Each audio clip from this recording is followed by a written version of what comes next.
I looked at Pop, I said, "Are you serious?" He said, "I'm serious," and he drove off. There are so many unsung personalities in Australian football. Joey Nuitta is one of them. This is Tales from the Kit Room. So Popper rings me, "We're starting this club, the Wanderers, I want you to be our kit man."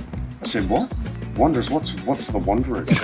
So I go in for this interview and I said, "Popper, look, I've got a good job at Sydney FC. What do I want to come to the Wanderers for?" I didn't go on board. So, first derby. We had no idea what we were going to at Pertec. I drive into Pertec and custom is you unload the gear, then they have an allocated parking spot for you. Park the van, walk into our change room, and on the whiteboard written is, "Welcome to Wonderland. Sydney is red and black.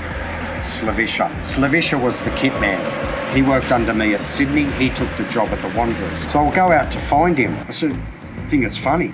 Don't forget where you got your start." I said, "Now come and help me unload the van." And he did. Yeah. And I said, "And wipe that off the board." So as I'm going to get in the van, there's usually a run sheet with your allocated parking spot. I don't have a parking spot. As I pull up to the security guy, the stealth bomber comes in. That's what I call Popper's Range Rover. There's Popper. I said, "How are you?" He said, "Good." The security guy looks at Popper and says, "Boss, he's giving me a hard time because he hasn't got a parking spot." Popper puts his serious face on and says, "You make sure that he parks down past the Leagues Club." I looked at Popper, I said, "Are you serious?" He said, "I'm serious," and he drove off. In typical Tony Popovic style, lights a fire and ran.